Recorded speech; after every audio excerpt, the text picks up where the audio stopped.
you can virtually be part of the conversation anywhere in the world so you're not left out. Okay, once again, thank you for joining us, and my name is Esther Wanchuku. I'm going to start off with this piece written by Mr. Kelechi Donpido on Twitter at KM Bianozie. He wrote something that I think will be a very right perspective for us to set up the discourse of our conversation on the evening rush today. Now, this is what he wrote according to Kelechi Donpido. He wrote, "What President at official bat and his band of political carnivores are doing is not accidental. No, it's far from deliberate, far more calculated. The same has been done by former politicians and presidents, just not this brazenly. They are conducting an experiment. The kind despots have practiced for centuries. They prod, they poke, they test the waters, measuring ever so carefully the tolerance of the Nigerian people. How much theft can they endure? How much humiliation can they swallow? How much criminality parading as governance can they survive before the dam finally bursts? It is, in effect, a grotesque science. And tragically, Nigerians have so far proven to be the perfect test subjects. You see, the tragedy of Nigeria is not merely that it has been cursed with a gluttonous elite. No, the real tragedy is that this elite has discovered something extraordinary. That the Nigerian spirit, for all its resilience, for all its brilliance, possesses an endurance threshold so vast it can be exploited almost indefinitely. All the nations, when provoked, revolt. They march, they resist, they claw back a semblance of dignity. But Nigeria absorbs it all. Corruption, brutality, tribalism, the brazen mockery of its own citizens. Like an ox beaten daily, it grows accustomed to the whip, even as its masters grow more inventive in cruelty. And so, the cannibal politicians keep feeding, devouring the nation's lifeblood. Emboldened by the silence, the compliance, the misplaced hope that tomorrow might somehow be better. It is not governance, my friends. It is a circus of predators fattening themselves on the endurance of their prey. But here in the realm, every experiment has a breaking point. Every tyrant miscalculates. One day, when the Nigerian people awaken, virtue but a cage, when they finally shatter the illusion that survival is enough, the reckoning will be swift, and for those who have feasted too long at the table of iniquity, it will not merely be justice, it will be retribution. And that, my dear friends, will be a moment worth waiting for, just one day. I saw this piece and I wondered precisely how this man understands in-depthly what is going on within the Nigerian populace. How our political elites seem to be laissez-faire with the plight of Nigerians. How they seem not to either understand or do understand, but they continue to test the patience of Nigerians. Nigerians are displaced. Nigerians are looking for other areas to run to so that they can just afford the very essence of existing, which includes healthcare, accommodation, good infrastructure, and possibly an opportunity to work so they can take care of their families. Just that, to exist only, that's all they need. They don't need you to give them millions, trillions, billions, thousands. Just give them an enabling environment, access to healthcare facilities, access to living, affordable household, and accessibility and affordability of food. That's all they need. Every other thing, they can modify themselves to actually live and exist. Unfortunately, it's lacking in this part of the world. It's so bad with the burden of insecurity. Nigerians go through this on a daily basis. They actually look for how to understand their hemisphere, modify with the state of insecurity in the country, modify themselves with the nonchalance or laissez-faire attitude of the government of the day towards them, and literally navigate all of these circumstances and challenges just to stay afloat and take care of their family. Let me tell you something.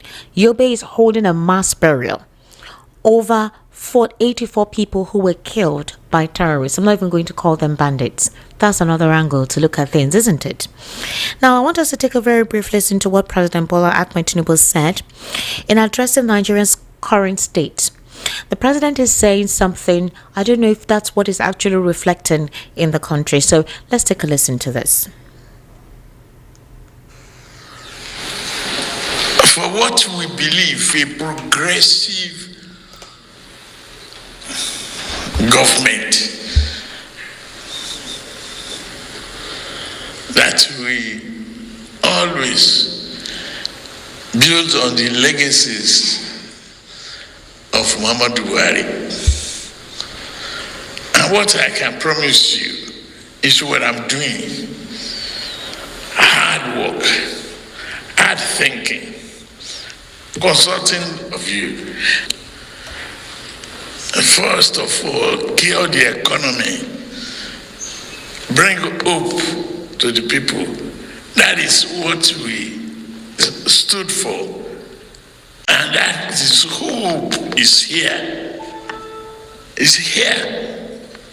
Thank you for believing in me.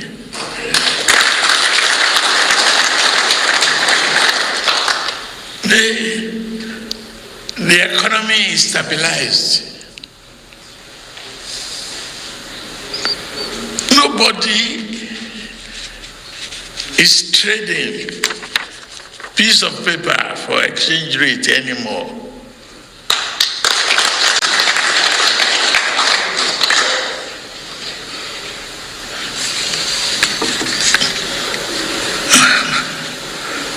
When I took over, 1.9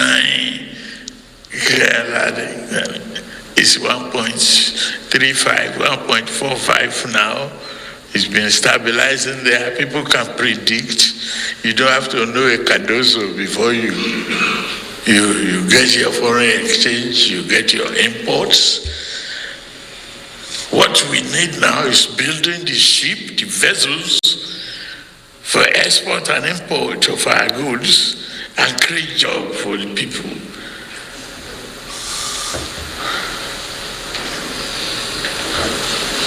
There's a guarantee there. I know many of you had to suffer the initial abuse and the fear. Where are we going? We know the direction that we should go. We are going up. No, those who may not know will not know. Today I'm standing before you, I can brag that Nigeria is not borrowing a dime from local bank. The revenue, we have met our target of revenue for the whole year. We met it in August. I've reviewed this morning.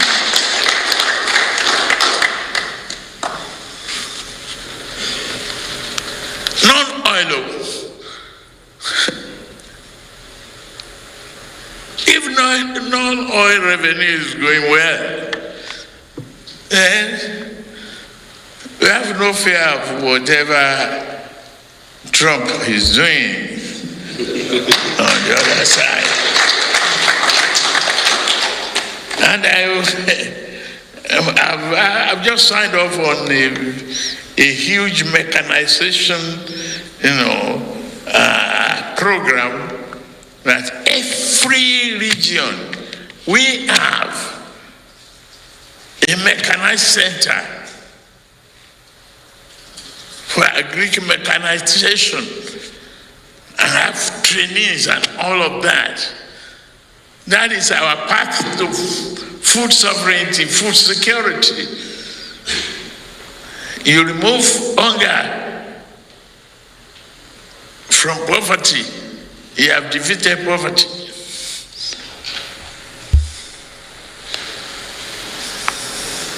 I promise you,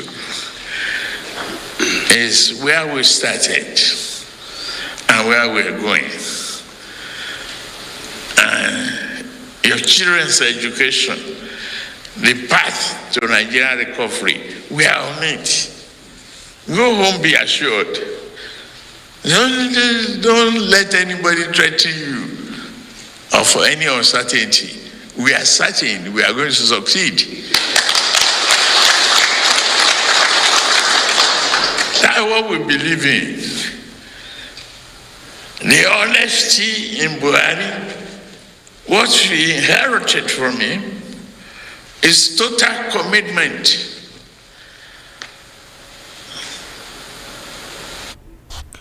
Now, that was President Bola Ahmed Tinubu before he traveled. This was when he met with the CPC faction with Al Makura and premising all of the attributes of his administration on the precedence of late Muhammadu Buhari. A couple of analysts feel that the president shouldn't have made a premise on the efforts or non-effort of late Muhammadu Buhari, but others think it's a way of politically, engineering or supposedly connecting with a faction of Buhari's group, so that he can get their political leaning towards him. Now, in the same breath, when the president said Nigeria is no more borrowing, the World Bank, actually, President Tinubu is seeking to borrow fresh $1.75 billion through a World Bank loan. And we know that according to the presidency, despite saying all of this, there are huge funding gaps. The government plans to borrow locally and domestically, all right, to actually take care of substantial issues, especially in crucial sectors like infrastructure with low capital spending. Local contractors are actually complaining. They even staged a protest very recently. So to address these funding gaps, the administration of the president plans to borrow locally, domestically, despite an earlier claim by the president that Nigeria has met its revenue target for 2025 ahead of schedule and would no longer need or rely on borrowing to fund its budget. So if you're no longer relying on borrowing, what precisely do you need a fresh 1 point? This is not billion or whatever. What more do you need for that? $1.75 billion loan. Okay, now to hear, based on what I recently read out and to the brazenness of our political elite, I'm sure a couple of you would have heard about a journalist in Kebbi State, Hassan Maiwaina Kangiwa, who has been detained because he released a video showing the poor conditions at Kangiwa General Hospital. The footage circulated widely on social media. It depicted patients lying on bare metal beds without mattresses, which sparked public outrage and renewed scrutiny of the state's healthcare system. That's not the only place. There's also another hospital that was sharing in one of the northern states that was flooded, and the patients were walking on the flooded water while they were sitting on the bed. Now, if you've been to the north, most of their healthcare centers, because I schooled there, okay, most of their public healthcare centers still use spring bed. So in our boarding schools as well too, we basically used to use spring bed. So imagine lying down on a that spring iron. There is no mat on it. There's no carton on it. There is no bed, nothing to put on top of the spring iron. So if you had seen the video, you see the patients lying on that spring iron. There is no bed at all. The spring iron while they are receiving treatment, or some of them are waiting to be attended to by the nurses or the medical attendants in the facility. And it's worrisome that this journalist was actually jailed, because the job of journalists is to highlight these issues that the people are going through. The journalist or the press is the fourth estate of the realm. We're supposed to sit in the middle. We are meant to project the efforts of the government to the people and project the cries, the criticism of the people to the government. We're meant to communicate both sides. Unfortunately, the press has always bear the brunt of our political elites. The press has always brought the brunt of them responsibly doing their job. And in some instances, when you see journalists no longer speaking or having to speak only from the side of government, a couple of you blame them because there is no safety to their lives. Most media organizations do not even have any paraphernalia to protect the journalist or the media personnel that work with them. In most instances, I am telling you the truth. So that is the case at this moment. And everywhere is quiet. Nobody is saying anything. People are shutting up. There's also a problem with opposition political parties meeting in states governed by the APC. I'm sure you heard of what happened recently, if you had listened to the world news at 12, where thugs and hoodlums attacked ADC members who came there to merge. What did they say? Some of the residents say that they don't trust the leadership of the ADC because they were the ones who put them in the situation that they found themselves, and that is why they actually chased them or did not allow them to converge.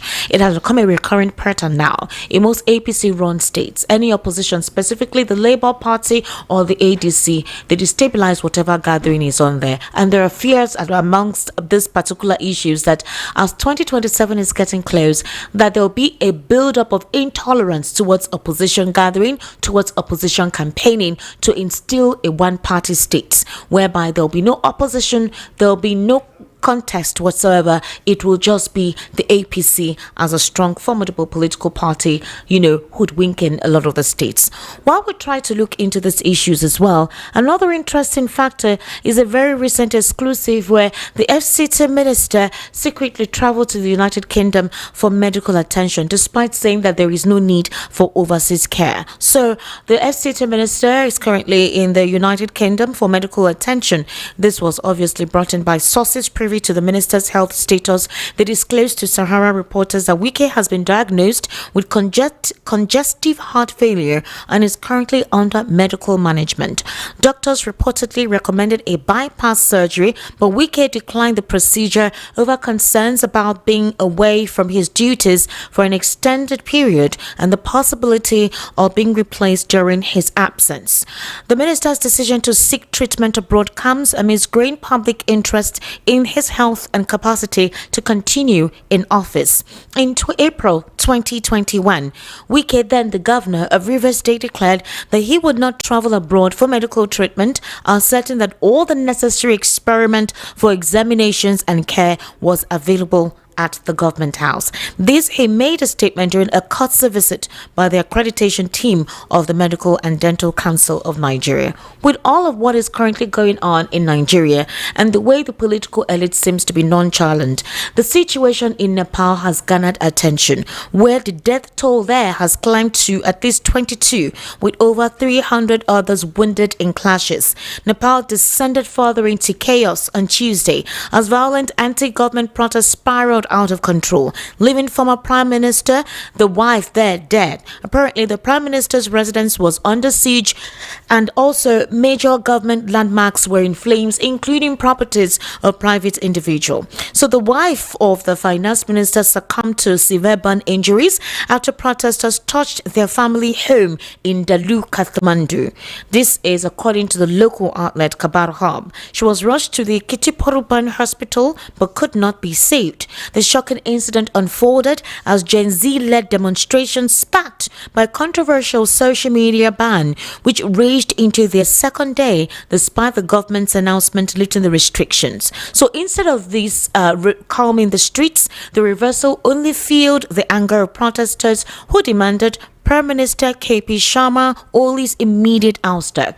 And by Tuesday evening, the death toll had climbed to 22, with over 300 others wounded in clashes. With the situation in Nepal and social media going awry, conversations have been set right as to what is going on in African nations and the way the political elite in African nations deal and treat the people that they govern. There are also talks about how these things are specifically more prominent in West African countries, precisely Nigeria. While no one is calling for any protest to cause any form of destabilization, but the question that is at the forefront of our political elite is, at what point will you push the Nigerian people to react? Barrister Darlington Agumor is my analyst this evening. Barrister Darlington, good evening and thank you for joining us today. Esther. Welcome. How are you, sir? I am okay. Please come closer to your microphone. You can't hear me. No, I want you to be properly heard because you're a bit distant from it. Now it's okay. Thank you. Look like this. Yes, it's okay. Or you want to come and hold it for me? No, I don't need to hold your microphone. You have your hands to hold your microphone by yourself. Okay, can you come closer? I don't need to come closer, Barrister Darlington. You're holding your microphone by yourself appropriately. No problem. No. Barrister Darlington, good evening and thank you for joining us today. Yes, my dear, you're welcome. Thank you.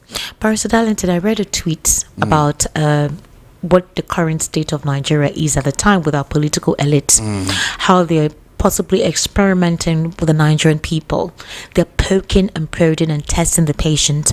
But it seems like Nigerians have decided to just remain. They don't want issues. They just want to go about their businesses. With the imposition of tax and the current living condition, insecurity plaguing, and Nigerians having to look for a way to save themselves rather than rely on our security operatives, with the police harassing instead of protecting, the police targeting, injuring, brutalizing the people, and not providing a proper safety net for their people, Nigerians continue to absorb all of these discrepancies. Still, we are also divided amongst ourselves. What will you say to that, so that we can move on to other topics? What the man said is not peculiar to all Nigerian politicians. Okay. We started seeing these things under Tinubu. Really? Are you sure? Yes, especially this divisive politics. In fact, it has become prominent under Tinubu's government, especially in this Lagos. Esther, I grew up in this Lagos. I've said this several times. Jack Conde passed through here. All the military administrators, they passed through this Lagos. Fashola passed through here now. So, Ambode passed through here. Did we see all these things under their watch? Because as of today, Tinubu is, in fact, he has become a de facto governor of Lagos State based on his influence, overriding influence in what goes on here. I mean, you saw what happened during the disagreement of the governor and the State Assembly and Obasa. He had to personally intervene. And at the end of the day, the governor's sins were forgiven according to him. So, if he has so much influence to forgive the sin of a governor, is that not playing God? So, it is prominent under Tinubu. That is why I keep telling you, let's call a spade a spade. Because when you say Nigerian politician, no, I disagree. Why do you disagree? Because they are not the same. This divisive nepotistic tendency in our polity was also witnessed during the administration of late Muhammadu Buhari. This is the premise through which the supporters of the president feel that this is not just starting with this administration, it started with the previous administration. Secondly, you heard the audio I played of President Bola Ahmed Tinubu, where he said that all of what is happening are distractions. The economy is blossoming, the policy implementations are working. He's engineering and calling for Nigerians to work together to achieve a prosperous nation. And he believes that things will actually work out fine. Have you ever seen anybody who says the mother soup is not sweet? Tell me. All these things he's saying and praising himself, I mean, he shows that he has failed. Because if you have done right, you don't need to talk. The people will be blowing your trumpet for you. It's very obvious. Why are they calling Jonathan to come back after he left office since 2015? Is it not because of how he ruled Nigeria? So when things are very obvious, you don't need to force it. APC came for a mission, and that mission is to destroy Nigeria, and they are doing it big time. This nepotism has become their trump card. That's the card they always play. That Buhari played it. Is that why Tinubu should play it? No, tell me. You can see. When did you start hearing that people can no longer hold meeting in Lagos? If you are Barrister, not an it's not just in Lagos State. I mean, we're experiencing insecurity across all parts of the country. It's not specifically just Lagos. Imo State literally does not have a government right there. The youthful population have deserted the state. There are complaints of insecurity in Anambra State. There are complaints of insecurity in the northeast, the north central. Every aspect seems to be on an unruly path. So, beyond the state of Lagos, as you say, the question is this: at what time would we have leadership that has empathy, leadership that resonates the situation that Nigerians are going through, not necessarily just for one particular state or one particular region? They say the example is better than precepts. Okay. When you see evil being tolerated in one place and people are using it to get on, it's a question of time before others will copy. That's the truth. Under whose watch did this insecurity escalated? Under whose watch? No, tell me. This nepotism and tribalism, under whose watch? It was also obvious in the previous administration as well. APC, there was imbalance. APC as a party, that means it is part of their what? Their slogan or their motto or their manifesto. If not, why would the Tinubu continue all the bad things that Buhari did in office? Why would he? If it's not their manifesto. You mean they don't know what they are doing? They know. All of a sudden, Lagos has become a private property of somebody, except you are from his clique or from his caucus. You can't even hold an ordinary meeting in Lagos. Barrister, it's not only in Lagos. You keep hampering on Lagos. It's not just Lagos. It's not just Lagos. Esther, where did it start? Esther, since you don't want to listen to me, you have started. Who started all this? That's what we are. Something started from somewhere. Something like this is Sierra package they are giving governors. Even states that are very poor, you see them when they are governors, they package 600 million. A house in Abuja, a house in Lagos, changing of cars every 3 or 4. What for? Was it not in this Lagos that it started? Of all the governors in Lagos, only one of them, one is collecting that not today. Only one person, one. I am telling you that this thing started from somewhere, and that is why I am hammering on it. Don't allow evil to fester. It's a matter of time before it will now spread. And you're not telling me, it's happening here, it's happening there, it's happening there. It's like this Agboro business. Look at how the thing is blossoming in Lagos. Esther, don't you think that it is a matter of time before other states? Look at what happened in Abuja. That Agberos were chasing a man. They chased him and the wife to death. Is that not true? Where did you copy this evil practice? That is the question. Who introduced it? Who brought it about? Lagos was never like this, Esther. That is what we are saying. Call a spade a spade. Because when you say it happened here, it happened. Who started it? Who started it? And who is benefiting from it? And who is using it to climb up? Because I've been telling you, if you remove Agbero in this Lagos, APC will not win a single seat anywhere. From state at our assembly to local government, they will not. So, is that what you call success, Esther? The ordinary meeting, Roosevelt wanted to assemble or he wanted to attend. Who disrupted it? Was it not Agberos, Esther? Esther, was it not Agberos? So what are you now trying to say? That is the problem. Agberos have become part of Lagos governance. Something they cannot get through healthy competition, through intelligent argument. They deploy Agbero to help them out. Is that what you call success? No, tell me that this is not happening in Lagos here. You saw what happened during the last election in 2023. When MC Oluoma, with all that man did, he has even been promoted and is now in Abuja.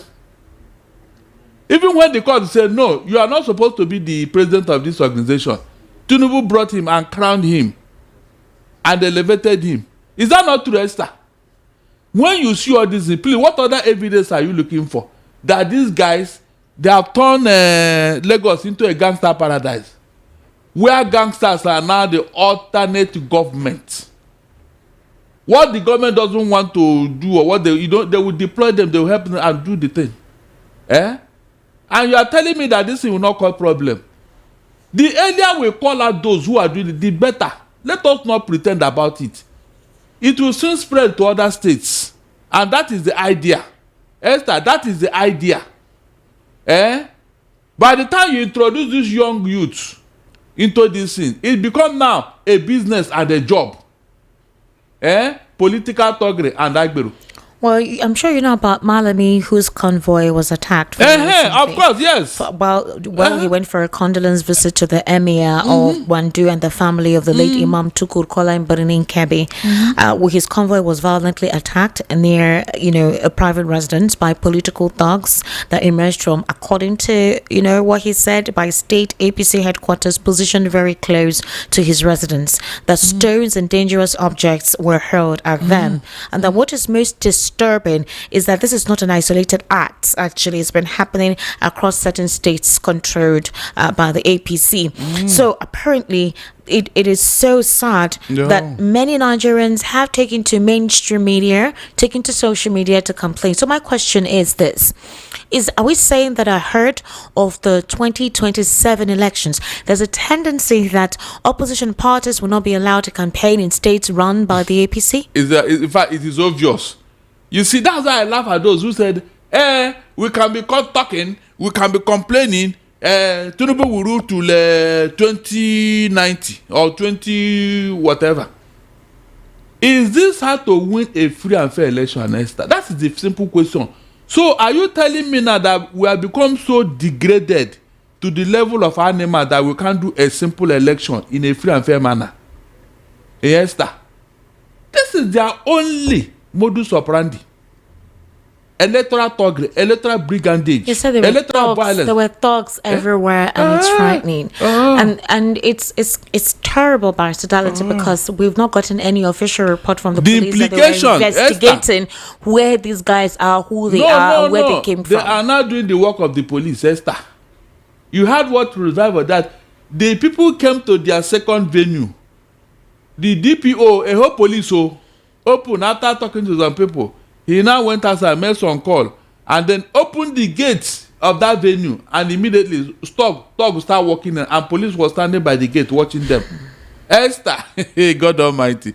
I hope Lagos and Nigerians are listening, because tomorrow now they will leave the real issues and be looking for somebody to blame. I hope somebody is listening to what is going on in Lagos. It has become now a mobster state, where police will now be aiding and abetting political thuggery in a daylight manner. Can you just imagine? I said tomorrow, when this thing will become a bigger problem than it is now, some people will be running their mouth right, left, and center. In fact, they will look for the Igbo to blame. What? Mark my word. They will look, because they are already telling us that Rosalvo is not an Igbo man. He's the one causing this problem in Lagos. Esther, Rosalvo all of a sudden has become an Igbo man. By the time that young man now said, no, after all, this is my father's land. I am a true son of Lagos. I can't allow this. Maybe go and call one of his two brothers. Those people now said, okay, we too, we are the owner of Lagos now. What do you think will happen, Esther? Hold on. What do you think will happen? Because you can't continue to allow brigandage, violence to claim victory in an election that's supposed to be free and fair. And then when you succeed, you beat your chest. Your sycophant and gullible followers will be praising you. Calling you all sorts of big names that will make your ego to blow up. Meanwhile, you didn't win this thing in a true, fair and fair manner. So why are you jubilating? That is the question here. Did we say you should allow, as you are campaigning, allow that to campaign? What is wrong? Esther, what is wrong? It's like telling me now that because you are from a certain state, you cannot go to another state to do business or whatever. Just remain in your state. That's what these people are trying to introduce, Esther. Gradually, that's what they are trying to introduce. Esther, go to Jibowu night bus. Go and check. Most of the night buses, go and check, is women from the southwest here who are going to Aba to go and buy market. I said, go and do that survey. They are going there to go and buy market in Aba to come and sell. Now, we should say they should not come to Southeast Abi. You can see how people create problems where there should be none. And when we say it, the government will just keep silent. The police will keep silent. That means they lack what is due. They validated it. So, are you not telling the other people, go and do the same now? Okay. That's the meaning. Barrister, if you had listened to my intro where I mentioned whereby Yobe State is mourning over 84 persons who died in the hands of terrorists. So apparently that report was released by the Punch newspaper. And if you go check, that particular story has been removed. Now, for example, the state command in Yobe State is actually refuting the report that was published by Punch that Yobe is mourning because they are conducting a mass burial of 84 persons. persons. When this information came out that 84 people were killed by terrorists and given a mass burial in Mafa village and Taruma local government area. Now, when that story came out, it circulated, and later the story has been debunked, a couple of Nigerians feel that maybe the paper was threatened, or that they were not supposed to report that, or the state government is trying to shield something. So was it that no prior investigation, no prior questioning was made before that report was released? Or are we saying that we have similar issues happening across the state, but they deliberately keep it away from the press to create a false sense of serenity? Have I not told you that half of what is reported, half of what is unknown to many Nigerians? If they tell you that 10 people died, go and check. They're up to 30. No, but they're saying that actually did not happen.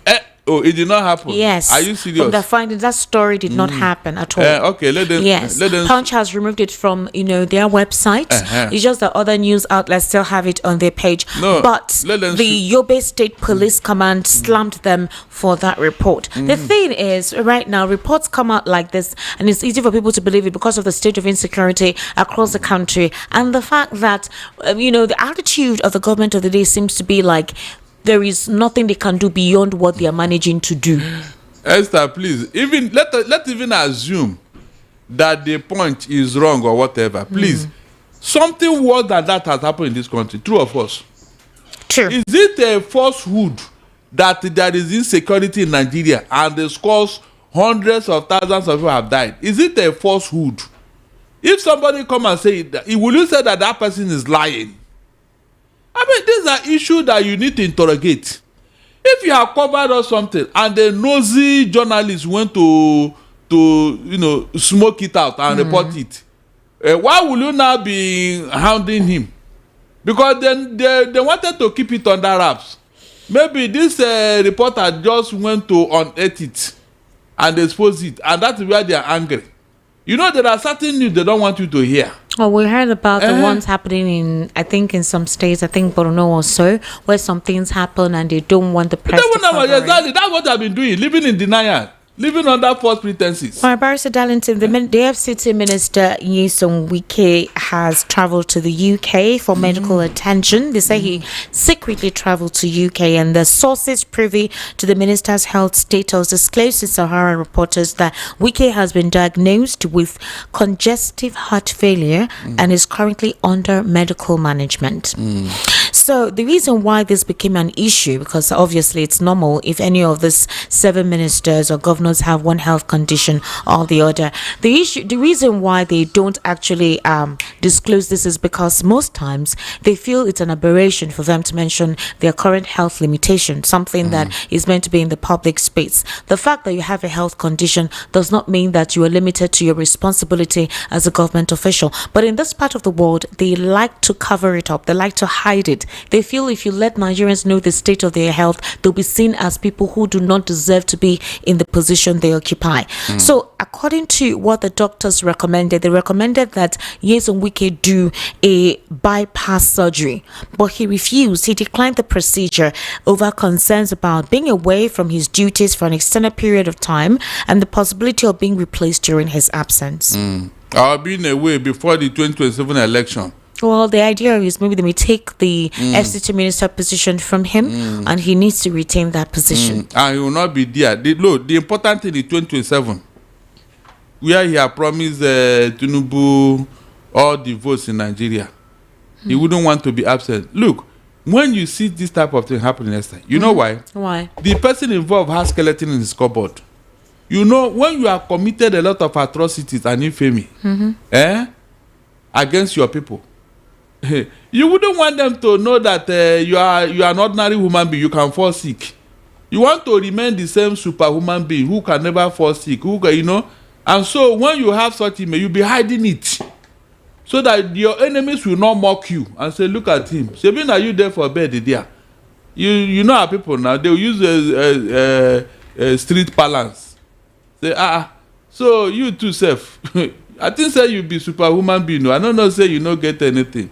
They will tell him that. So that's what they are trying to avoid, nothing else. And that's what we've been telling people. Stop playing God, because you can never be God. You can't. That's the reason why they hide all these their sickness here and there. But for how long and how far can you do that? Barrister, any person above the age of 60 or even from 50, some of them have health conditions. Is either they're diabetics or they have heart conditions, shortage of blood, one or two issues wrong with them. And they have supplements and they have drugs that they take to put whatever condition they are in check. As a government official, is there anything wrong in letting the people know about your health status? Let me give you an example.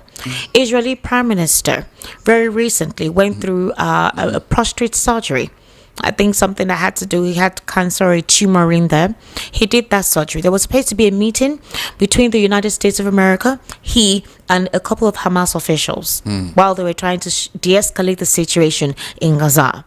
That meeting could not hold. Or was it a meeting or he was meant to appear in court, the International Criminal Court, that's the ICC, over issues concerning the clampdown on human rights, freedom of either expression, association, and the fact that they are committing genocide in Gaza.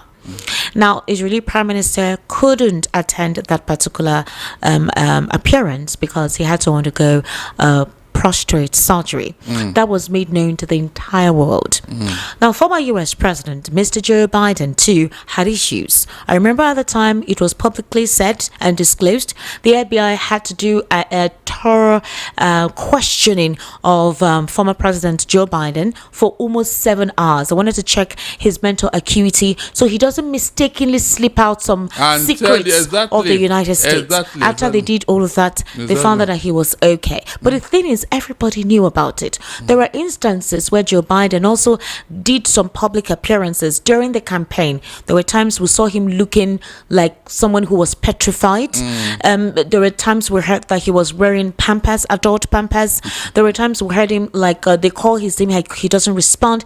There were instances they said he acted like a robot, that Kamala Harris had to take him down or accompany him, or he did not know what direction to take in stepping down from the stage. These things were public. Everyone knew about his health condition, about his family, about his son, Hunter Biden. So the question is, in this part of the world, why is it very difficult for government officials to admit that they have one health issue or the other, they prefer to cover it up? And if you disclose it, they come out immediately and deny that such a thing is happening. I don't give you reasons. You know, here in Africa, especially African leaders, they believe that they are superhuman beings who can never fall sick. That is the projection, that is the image they create in the public sphere. Are you getting me? That is the image they have created among the people, that they are very superhuman beings who can never fall sick, who is very strong, who can do all things and all that, even with their failing age and health. And so when such a thing happens, they wouldn't want you to know. Maybe it will lose the respect you have for them. How? Because that you're a human being? Listen now, and the two, maybe their opponent will take advantage that after all, this man is a weak man, no?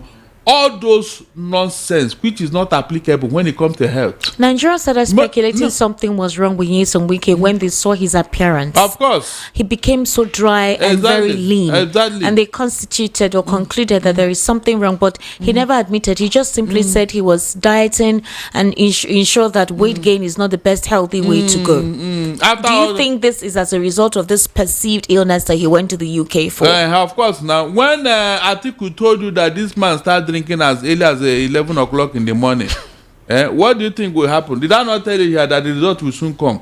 I said it, and Wike did not deny it. He was even boasting about it.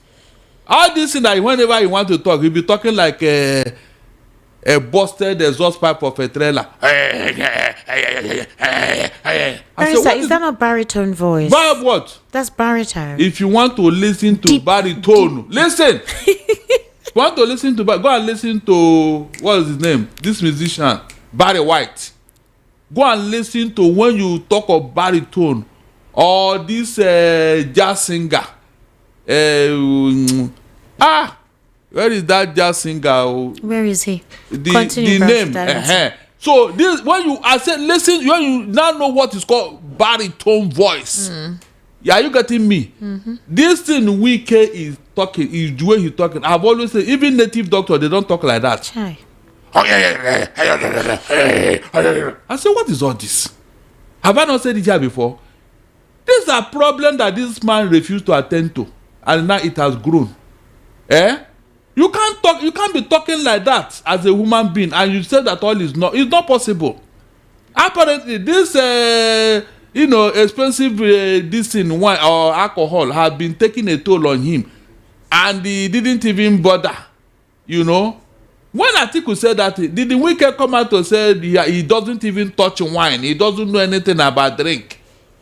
But you can see that whenever he goes on such a habit, it reflects in the way he talks in the public. Pure and simple. You can't be normal and be talking like that. It's not possible. It can never be. And so, when this thing was going on, what do you think will happen at the end of the day? Because your body responds to what you put inside it. Even this one, you are saying that, yes, there are certain ill health that synonymous with old age. Yeah. You can't run away from it, Esther. You can't. No matter what you can't. Diet to do this, so it is 1 out of 1,000 people that may, escape it. Look at the whole Joe Biden. Do you think, what is diet? What kind of food are not that? Yeah? That it cannot be placed on. He has all the money to eat the best diet and everything. Yet, he came down with this thing. Many US presidents, all because of old age. It comes. It's like somebody saying, I will not die. Who is that person? No, hold on. Who is that person? You are deceiving yourself. So when people are behaving the way they are behaving, they don't, when they have gathered all this problem around them, all this atrocity, when the result to come now, they become ashamed to own up. Like a Wike, Esther, do you expect a Wike to come and tell you that he is sick, he's not feeling well? This one that talks and behaves like a superhuman being, that he will do this, he will put fire. This man that knows how to put fire in all the states. Even Shango that vomits fire couldn't have boasted that he will put fire in every state that does not agree with him. So when he had made all these statements and all this bragging, then something bigger than him now hold him. Like we are seeing now. Do you think he will be very happy to come and own up and tell the public that, look, this is what is going on with me, so that is the reason. But when you are not humble enough, even in or out of office, Jonathan, they say they were abusing him. Look at that man. Is Jonathan not in good health? Many years after he left office, Esther, when did you hear that Jonathan went to any hospital and spent 2 days there or 1 night? You can see what we are talking about. Barrister Darlington, let's go back to what I read earlier concerning this particular tweet from Mr. Kelechi Dompido. Like I said, it was just at random, and I felt that the angle with which he came from, some Nigerians may align and some Nigerians may not align with the line of thoughts that he wrote down here. But there is something he actually said. He called the politicians cannibals, that they keep feeding, devouring the nation's lifeblood, and that because Nigerians are silent, they are also compliant due to a misplaced sense of hope that possibly tomorrow might be better. Now, let's look at this context. For example, there is a conscious effort amongst our Nigerian youth understanding the trajectory of our politics. They realize that politics is the bane of their administrative form of governance. They're also now getting themselves aware of what is happening in government, which includes government policies that affects their day-to-day activities, affects their businesses, affects their infrastructure, welfare, lifestyle, including education.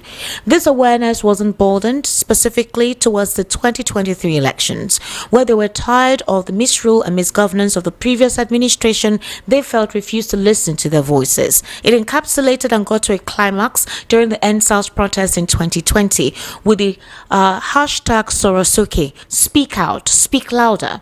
Barrister Darlington, since then, the Nigerian demography that usually used to be nonchalant with issues in our political space have become brazenly aware and conscious.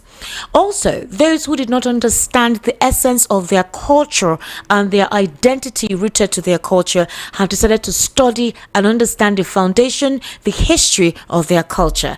Why is that so? With the emergence of the administration of President Bola Ahmed Tinubu, an awareness of regionality has come on board, basically because of ethnic sentiment that is thriving. One person who has always been outspoken for the essence of regional recognition is Bashir El-Rufai, El-Rufai's son.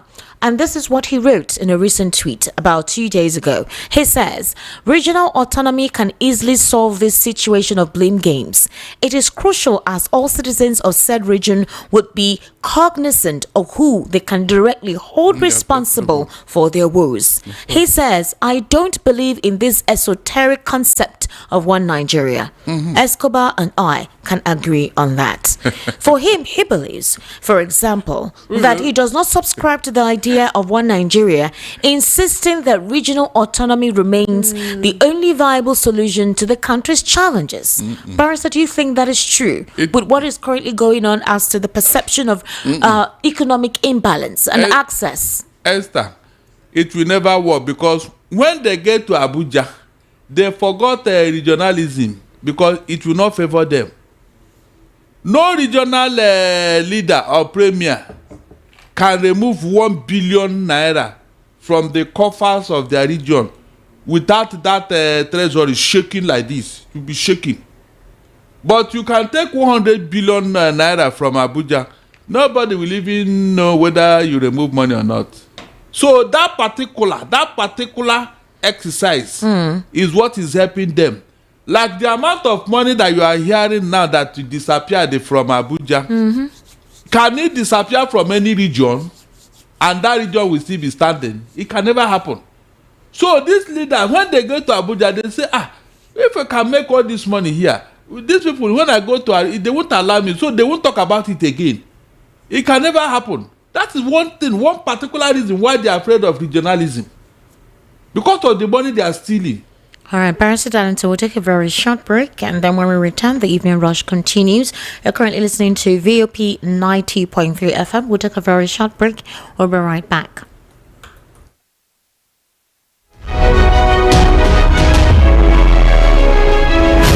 Time to take the next step toward your dreams. Admissions are now open for the October 2025 and January 2026 intakes at Lancaster University, Ghana. Get ready for a world-class education, global opportunities, and an unforgettable experience right from Ghana. For more information, contact us at +234 0701 708 9214 or email us at nigeria@lancaster.edu.gh. Apply today and begin your journey to success with Lancaster University, Ghana. Your future starts now. Customer, welcome. What do you want buy? I want buy changeover. Quarter fuse and distribution board made of 100% heavy duty copper. Oh, come, I get am. See, I'm here. No, now I'm looking for Slatter Star J quarter fuse and distribution board, Nipo quarter fuse, Star J solar battery, inverter, MPPT controller, and solar panel. But Oga, don't worry, I know where to get them. Whether na Star J changeover quarter fuse, Slatter distribution board, Nipo quarter fuse, Star J solar battery, inverter, MPPT controller, and solar panel, Star J ceiling fan, sockets, all earthen materials. Make you no go do cover wise pan foolish o. Slatter Star J Indian product na #1 since 1961. Made of 100% heavy duty solid copper with no compromise. Available in all leading electrical shops nationwide. Slatter Star J na you biko.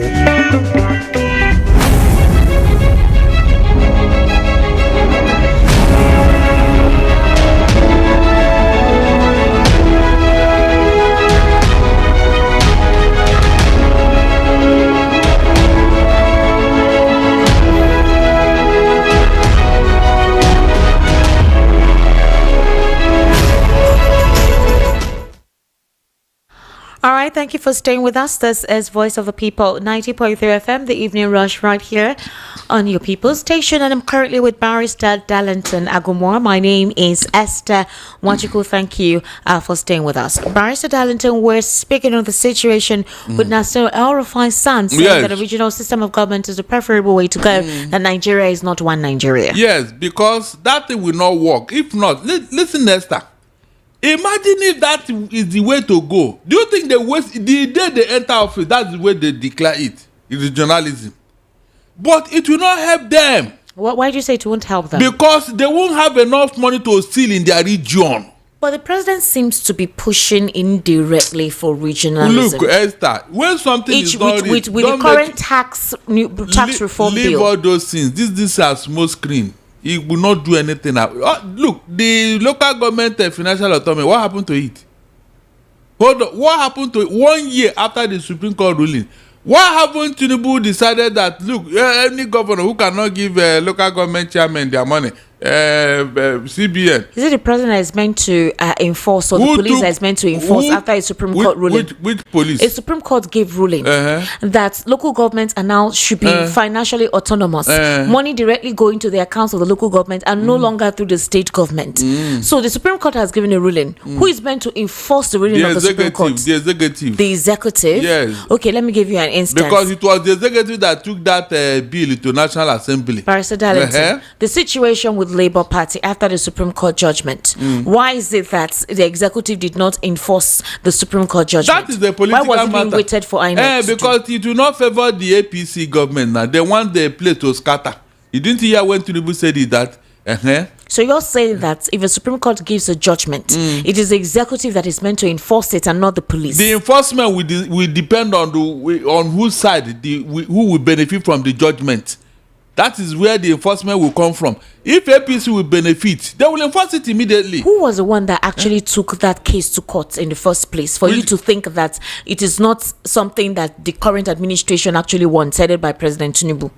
Who took what to court? Who took this case to court? How come this financial autonomy it for was local the presidency. Exactly. In here. So when they now rule in favor of it, why hasn't he gone ahead? You mean he doesn't have the guts to do it or what? Because it will not favor him.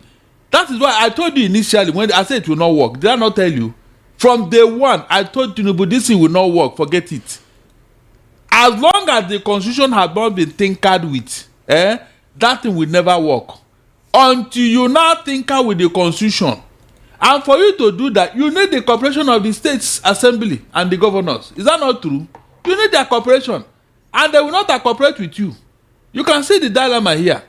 So why can't Tinubu take the same clauses that stated that the state and the local government should have a joint account?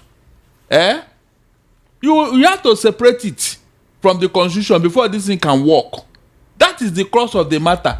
Why hasn't Tinubu thought of it, Esther? Because politically, it will not favor him. The governors will come after him. Barrister, are you not getting it? No, I'm finding it hard. Hold on, now listen. Okay. If Tinubu should implement that Supreme Court judgment, the governors will be shortchanged. The money they are getting, they won't get it again from the local government. And without even thinking with the constitution, provision of the constitution. Are you listening to me? Now, where will that leave Tinubu and the governors in the election that is coming? Okay, Barrister Darlington, what is causing my state of confusion in this explanation you're giving here is this. President Bola Ahmed Tinubu, while he was the governor of Lagos State, pushed for this case. That financial autonomy should be given to the local government. Are we saying that he did not foresee that it did not favor him when he was pushing for that? And now the Supreme Court has ruled in that favor. You're saying that the reason why he has not enforced it is because it will not benefit him. For the person who was a proponent of that particular case, and the Supreme Court has aligned with it, and you're saying that it's not going to benefit him, and that's why he has not enforced it. Esther, look, before a guy man can catch a mugu, he will tell that mugu the sweet things he need to hear. That is the only time the mugu can fall. All this you are telling me that he was saying it so that he can gain your sympathy, your support, your attraction and everything. Okay. He didn't mean it. That's the truth. Yes, it was for politics. He just said it so that you say, yeah, this man is coming to do good. Yeah, look at what he has. He has a good, he has a good profile, a good project, a good idea. Yeah. After what happened? All this, what is it called now? Regionalism and restructuring. If you check, that was the mantra of APC before they took over from PDP in 2015. Is that not true? 10 years down the line, no single restructuring has happened anywhere. Not with the police, not with the local government, not with the politics, not with the electoral system. Nothing. Esther, nothing. 10 years. Barrister. Nyesom Wike. Oh. President Bola Ahmed Tinubu. God Hope Uzodinma and some of our top senators, including Godswill Akpabio, traveled to Paris, traveled to London, traveled to the United States of America, traveled to all of these countries that have well-established state-of-the-art hospitals to treat themselves. And the journalist was jailed because he was able to display the true state of living and health condition and health facilities of the federal government-owned hospitals. Good. A state hospital where there is no mattress, the patients are lying on a spring bed. A state hospital where there was serious flood, like the hospital was flooded, the patients are walking on the water. And because the journalist decided to display the truth, he was jailed.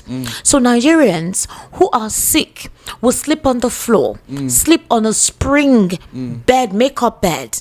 And our political elites will go to a well-established state-of-the-art hospital with people's taxpayers' money to treat themselves. Yes. My question to you, Barrister Darlington, is at what point will the rhetoric and narrative of ethnic, religious sentiments stop being the order of the day or the conversation for Nigerians to have a collective voice and demand good governance from their leaders? That is why they don't want people with conscience. Leaders who want to die for their people, they don't want them to come into office, because those leaders would embarrass them with their type of governance they are coming to present. I'm telling you, leaders who don't have empathy for the people, they don't want such people to come and rule Nigeria and show them what leadership is all about. They don't. It is only when Nigerians choose to elect this leader, that is when they will have a breath of life. I told you what happened to Anambra before P2B came there. After the Ngige Mbadunuju saga with Oba brothers, it now came to another election cycle in Anambra. What happened? The Anambra people, leaders of thought, they went to Emeka Anyoko. I said, look, we want somebody who can, give us good leadership. We want to do away with these Oba brothers and Gigi and all that. And Emeka Anyoko told them that they should give him 3 days. They should come back. Esther, 3 days, the people of Anambra came back and said, Oga, Nayuku, we don't come. He said, okay, you are here. I said, yes. He said he had 3 names for them. Somebody who can repair Anambra. They say, who are those names? He said, number 1 name is P2B. They say, yes. He said, number 2 name is P2B. They kept quiet. He said, number 3 name is P2B. Case closed. They didn't say any other word. All of them left. And the P2B, it is that came on board. And the result is history. So, look, at every point in time, Nigerians should know. They know what they want. They know who they want.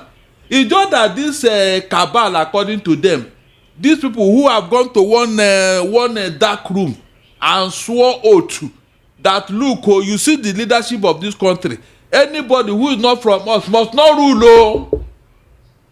They say, in their this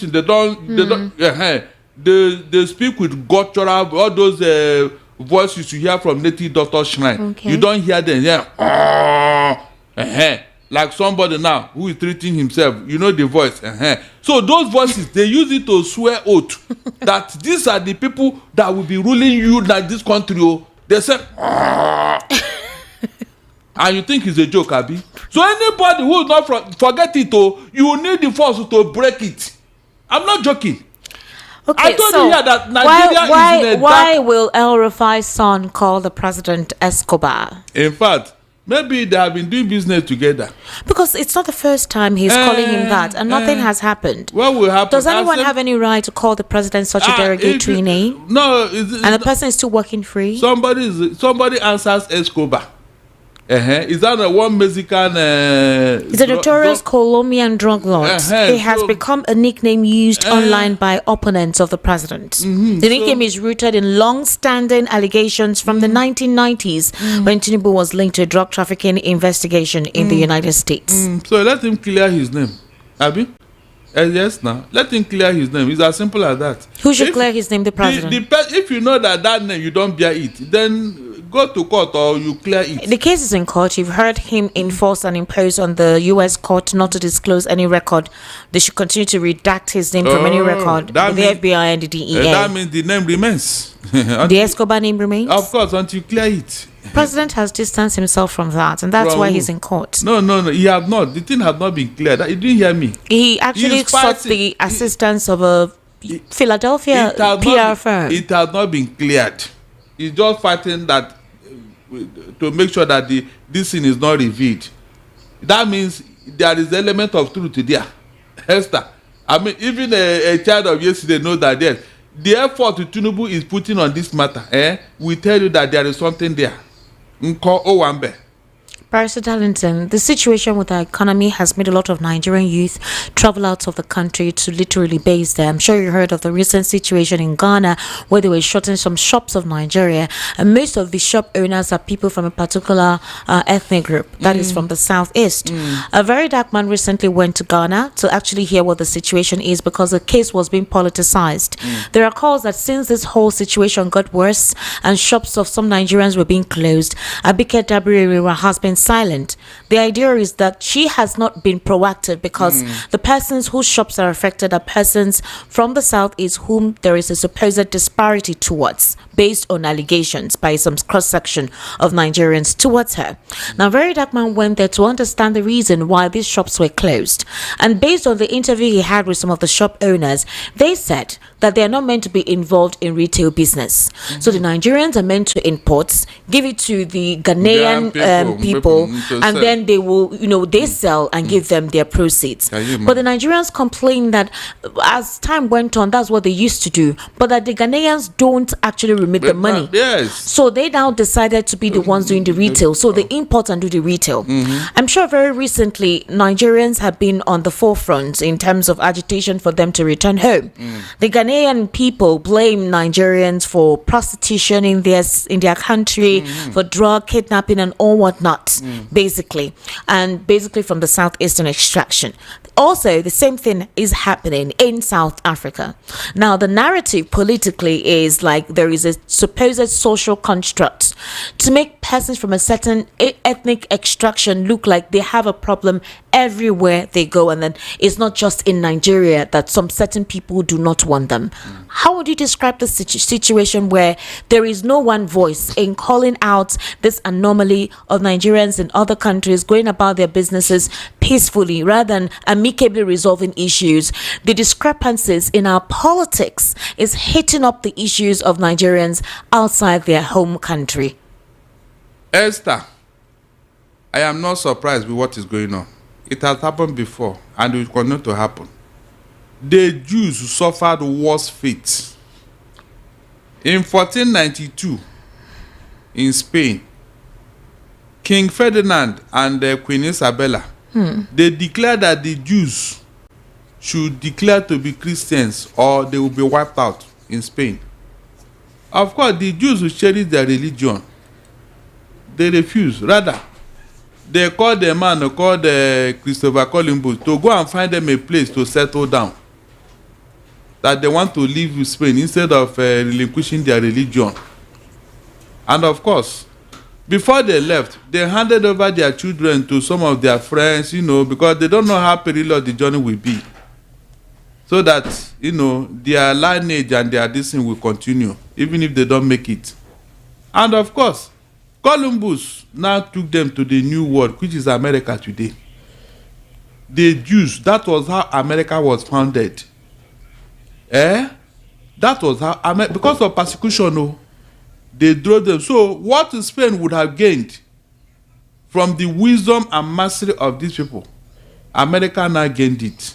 So when they settled in America, what happened? They started developing the America you hear today. The Red Indians they met there was equally hostile but they had to fight their way through. Of course, I told you the story here, what happened. Are you getting what I'm saying? So from there, all over the world, they started coming to the new, they used to call it the new world. That's why when Americans say God's own country, because there is no tribe. Nobody can go to America and say, I am the owner. Are you getting what I'm saying? And you can see the progress it has brought to America. So what all these people that drove away the Jews from Germany, from all these other countries, even Russia, what they lost in the Jews, America have gained it. Have you seen why? If you slap an Israeli today, America will mobilize, because America know that their foundation is from these same Jews. They are the foundation of American greatness. And God said it that I will bless who blesses you, and I will curse who Don't you find it economically humiliating and degrading that Nigeria, supposedly, all right, the heartbeat of the African continent, that once used to accommodate, supposedly feed the Ghanaian people. When I mean feed, most of the job opportunities here were given to Ghanaians. I'm sure a couple of persons from your set, when they were in primary school, were being tutored by Ghanaians at the time. So many of officials were, basically Ghana persons who were in Nigeria. At the time, they came here as well to work because our currency was more superior than theirs. And these countries are now actually asking for the same Nigerians to leave them. South Africa, Nigeria contributed in the case of apartheid between the blacks and the whites in South Africa, where the blacks were really suffering. You remember what was going on then? Nigeria supported for the unity of South Africans, and now we're being asked to return home. So the question is this: at what point will our political elites and those in government understand the importance of making ease of doing business in this country possible, so we'll stop having our youthful population, our well-able-bodied men, go to other countries and look for means through which they survive, rather than them having to impute in the productivity and the wealth of their own nation? At what point will that be a thing of priority with the Nigerian government? By the time you have a Jerry Rawlings in this country, these things you are saying will happen. You have forgotten, it was a Jerry Rawlings who told Ghana people to come home. When they saw him in the farm working with the Ghanaian youths, when Ghanaians all over the world saw Jerry Rawlings working in the farm with the Ghanaian youths to build the Ghana back, after he dealt with those evil men, Achiampo and co, it will happen if you have a leader who will think Nigeria, work Nigeria, do Nigeria, and remember Nigeria. I am telling you, you will be surprised to the extent this thing will happen. Finally, how come Very Dark Man is being an intermediary? Because the government has failed in their responsibility as usual. They have failed, especially when it has to do with you. I've told you here. I've told you the great America you are hearing today. One man, George Washington.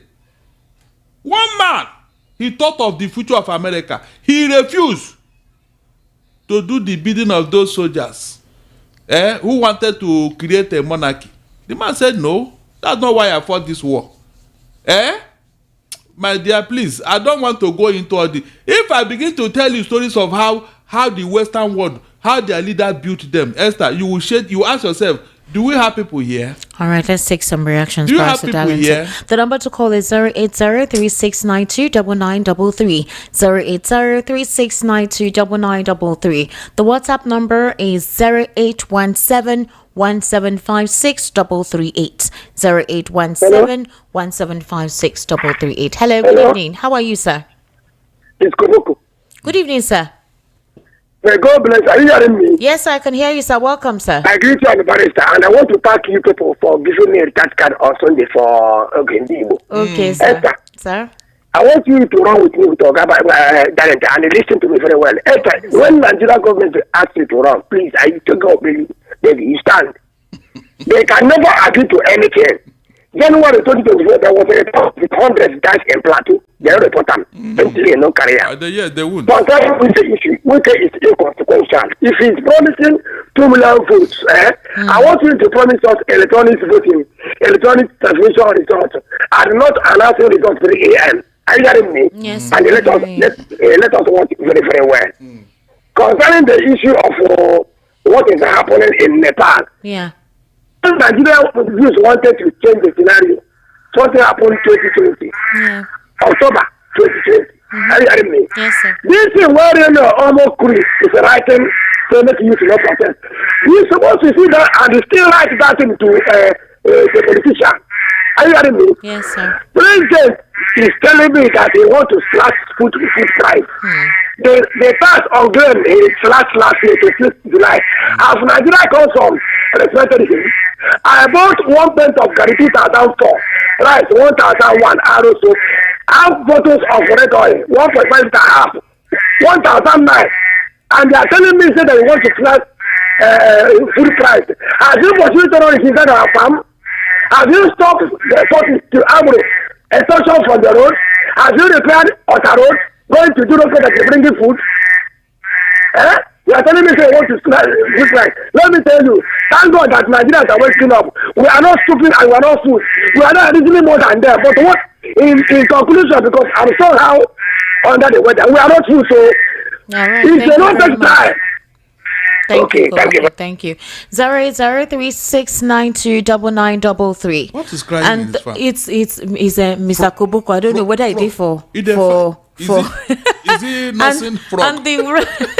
And the WhatsApp number is 0817 1756338. Hello, good evening. Hi, Esther. Good evening, welcome.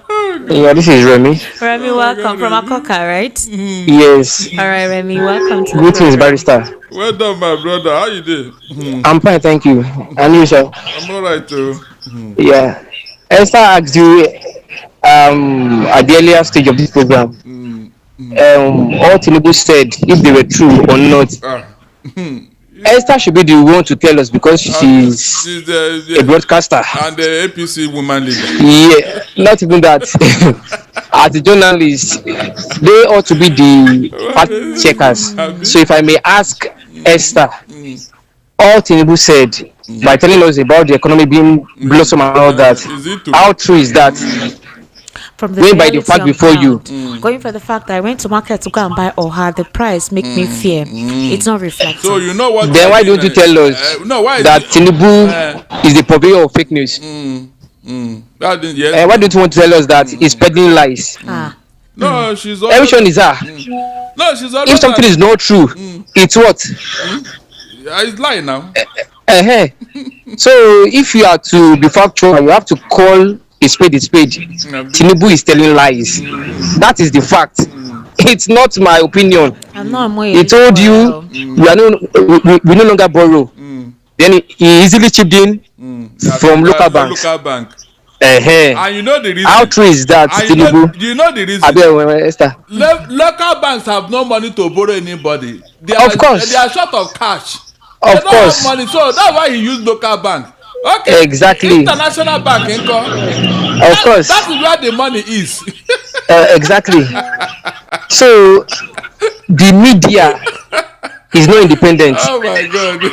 If the media is independent, by now, Esther, the way you guys should be describing Tinubu before from Escobar. I'm telling you. If you guys are truly independent.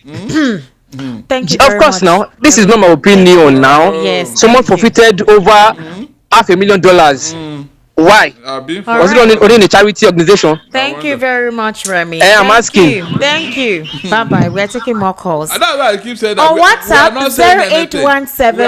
0817-1756338. Somebody's asking that she take it slowly. So to call on WhatsApp for some of you who reside outside Nigeria, 0817-1756338. That's the number. Okay. Hello. Good evening. How are you? Hello. Hello. Hello, Esther. Good evening. Yeah. Good evening. Welcome, sir. Please, what's your name? My name is Charles. Mr. Charles, can you turn down your radio, or maybe you're listening to us via your system? And then you speak up. Yeah. Thank you very much, Mr. Charles. Yes, I can hear you. So, where are you calling us from, please? I'm calling from Australia. My name is Charles. Can you hear me? All right, I can hear you well, sir. Go ahead, sir. How's Australia today? Okay, yeah, I'm fine. This is your first Please, time. I want to see. This is your first time. Hello, Mr. Charles. Turn off your TV or something. We can hear ourselves behind. Yes, turn off your TV. Is this your first time? Okay.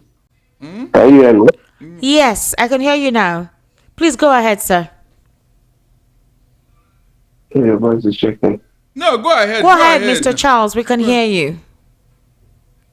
Okay, I think he needs to listen from the back end. All right, Mr. Charles, maybe you can call us back, okay, when you get yourself sorted out. The number to call is 08036929933. Hello, good evening. Hello, good evening, Esther. Good evening, sir. Welcome. Please, what's your name? My name is Wike from Ojo. Mr. Ike from Ojo. Mr. Ike, please kindly go ahead. By Excellency, I greet you. Well done. Yeah, you see this issue of Agbo in Lagos. In my area here, Agbo have uniform. And they are working with police. Oh, they have license that is written somebody's name on it. They are working with police. There was this completed election. They attacked us when we were voting. And they started throwing stones. And police people were there, they didn't do anything. When we went to meet them and asked them why could not do anything, they started chasing us as well. And you see this nation, this country has collapsed already. This country is dead.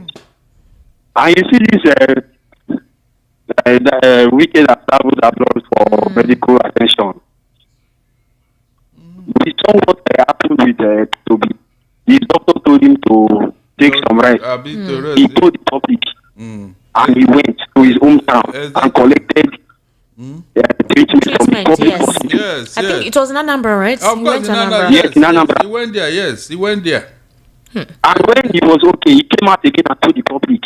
I was even afraid that he trusted the health system.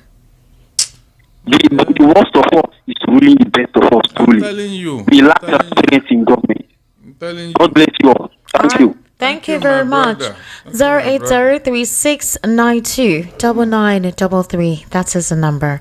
Okay. Hello. Good evening. Welcome. Yes, sir, good evening. Good evening, sir. What's your name, sir? Your name is what, sir? Yeah, I'm on the road, sir. Yeah, it's obvious you're on the road. Where are you calling from? Or you're calling from the road? Or go ahead. I'm on the road. I'm listening now. You better park, oh. Go ahead, sir. So, like what you said, I've been listening to your program since this evening concerning Nigeria and the problem on ground. What I want to say is that every Nigerian we should just go on to God and tell God what we want. Because the situation of things now, it's only God that can save us. We that are weak. And there is no how he will not save us. Anyhow we want it to be, because it's like some people, like Barrister Valens is saying, they are not playing God. But I believe from now till 2027, there will be so many surprises that they cannot even understand. Like this weekend matter you are talking about now. I listened to him the day he was doing the Thanksgiving service at Port Harcourt when we finished station. He was thanking God that day of how he saved his life during the time he was in power. He was diagnosed of one liver problem or the other that this. But at the end of the day, when he started doing all these things he's doing, I'm just looking at this person, thanking God that day that you remember this God that you are thanking. Now look at what you are saying this evening again. So let them not forget let them forget about all these things that we very soon God will show them that this is the author and the finisher of our faith. All right. Thank you very much. Thank you. Hello. Good evening. How are you? Hello. Okay, I think the network is affecting this. 08036929933. Hello. Good evening. How are you? Hello, good evening. Yes, good evening, sir. Welcome. What's your name, please? Okay, my name is Mr. Prince of Peace. Mr. Prince of from Peace. Agro Palace. All right, sir. Please go ahead. If I want to ask Barrister Darlington something. Is that? Go ahead. Go ahead. Okay, Mr. Darlington, I want to ask you, do you think if eventually Mr. P2B wins this election, that he will be able to fight those ex-military men that I think Somali was talking about, cutting away solid minerals in Zamfara with chopper and all that, with the kind of influence they have, that even made not to be able to interfere in all those stealing and cutting away of our natural resources, solid minerals. Do you think Mr. P2B will be strong enough to handle that? Because if there's any possibility of stopping and retrieving those mineral resources, those solid minerals, the money Nigeria is borrowing from other countries can be paid. All those debts we are owing. But the ability to stop that stealing is what I doubt somebody like P2B will be able to handle. I know he's good in economics, he's good in infrastructure. Esther, before P2B came to Anambra, the Uba brothers were sharing allocations with the both in Giga and Mbadinuju. Okay. Is that not true? When they bring the allocation from Abuja, they will in Ghana they will bring it so that they will share it and say, Governor, oh yeah, keep this one. This is for your upkeep. Okay. Then this person they will share it. Is that not what will happen in Anambra? Yeah. Before P2B came. When P2B came, did it not stop? Cleared all those bottlenecks. Did it not stop? Yeah. Hello, Obasanjo retired all the military men who have been exposed to politics. Hello, good evening. He retired all of them. Hello. So it Hello. can be done. Good evening. Yes, good evening. Welcome. What's your name? Can be done. 08036929933. That's the number. Hello. Good evening. Welcome. What's your name? Yeah. Good evening. Good evening, Kenny. sir. Kenny from Surulere. Kenny from Surulere. Please go ahead, sir. My sister. Sir. This country is a crime scene, oh. We are still in Genesis, so before Tinubu will finish his regime, he will be richer than Nigeria. He will be, in fact, they can even buy Nigeria when he finishes. Yeah. I see no reason why in a country like this, the politician, they are competing to be richer than industrialists. They don't have any factory. They are not employing anybody, but they are more richer than people, as in business mogul, tycoons. They are more richer than them. What do you expect will happen in that kind of country? Exactly. The country will collapse. The country is going to collapse when the politicians, all the money they stack everything, both in and outside the country, and you think we are making headway. And they are still taxing the poor masses. Look at the whole. In fact, 2026 January, it will be Ubehuge. 2026 Janury. The kind of tax. This tax reform they did. Yeah. Everything is boiling down 2026 January. It will be as if they pour tatashi on the people's body. That is when everybody will rise up. Because what these people are keeping and compounding for us, you can imagine where they are staying without TIN number. You can't. My mother in the village will use TIN number to operate her accounts. Abi? If I send 5,000 to her, you go and debit her and collect some tax from it. I don't really understand. Look at the petroleum tax again. The whole taxables. I don't know where we are going to. Meanwhile, see our president now, George John Ketting. The man just came to enjoy himself. He just came to enjoy. You see, even 1 million people died today. He will go to Brazil tomorrow. You don't consign him. Look at what he told the fake. Go and slash the prices of the fake. Are they farmers? Of food items. The fake are they farmers? These people they don't have any farmland. You say they should go and crash. I know what it means that they should go and crash it. They will go and do that. They are rebasing and debasing. Before you know now, ABS will bring and say inflation is now 10%. That is what he has told them to go and do. Yeah, wicked, no, that is no. Because you cannot say. Oh, but you wicked. Let's take some messages. Esther, greetings to you. This president lives in a bubble. He's addressing Nigerians who are gullible. It's not his fault. Esther, if I tell you what I passed through today, you go pity me. But somebody is telling me that Nigeria is progressing. It's a shame. Daniel from Agege. Hey, Esther, kindly ask Mr. Darlington, when did he go to law school? I can't find his name on the official list. I have a job for him. Look at that. Good evening, Esther and Oga Darlington. Sister Esther, why did you choose to disturb our in course with this speech from the president shortly before he went on yet another visit to God knows where.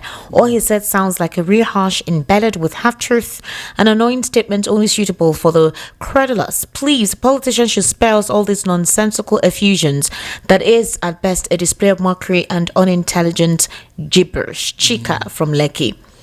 Good evening. Nigeria is not one, and religion and ethnicity is a problem of Nigeria. Shame on the Nigerian police for unlawful detaining of a journalist in Kebbi State. If I tell you that Peter Obi is the answer in 2027, you will say it's not yet time to campaign.